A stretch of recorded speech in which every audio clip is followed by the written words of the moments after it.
Hello, fellow plant enthusiasts. So I'm going to be talking about the profile, care, and propagation of the Aloe Castilloniae. So the Aloe Castilloniae was discovered only around 2010 or so. I'm not sure the exact year. And it grows in southwestern Madagascar on the sides of these sandstone cliffs around Joffreville, which is around the Mahafali Plateau.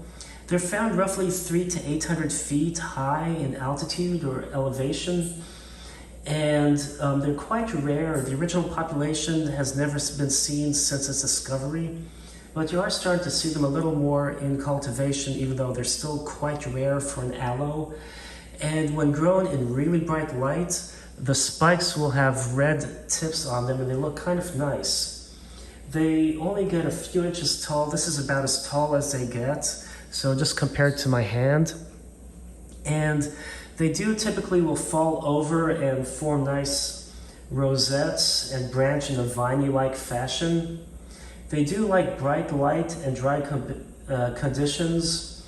So you want to give them full sun to a little shade, but not really dark. You know, you do have to protect them from frost. They're not frost hardy, but they're great for rock gardens and everything if you live somewhere which doesn't get much frost, or if you bring them inside. And you can basically take cuttings, and after it calluses, you can stick it in a container with good draining soil. But a much better way to propagate it is through divisions. You can see all the fresh plantlets, and I did have one that broke off when I transplanted it, and I have been able to plant that to get a second plant. So that is the way I would recommend propagating it.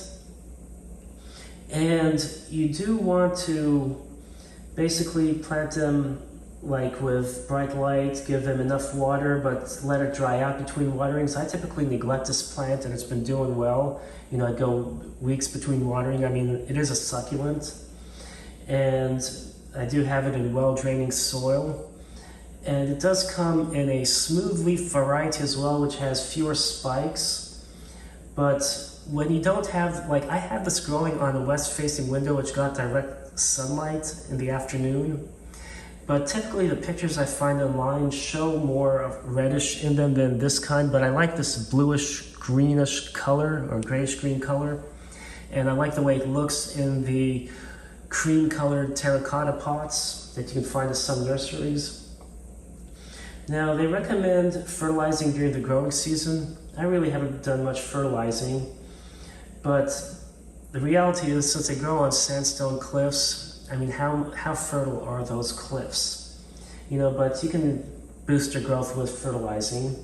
You want to make sure they don't dip below like 40 to 50 degrees Fahrenheit, which is around 5 degrees or a little higher in the wintertime, or else you have to bring them inside. And, you know, that's about all there is to it. You can propagate the pups. If you're really good at growing aloe from seed, you can harvest the seeds when they flower or grow from cuttings. But, you know, it's a very easy plant to take care of. Well, I hope you enjoyed this video. I hope you found it informative. Please make sure you hit that subscribe button to stay privy on my upcoming videos. Thanks for watching and happy planting.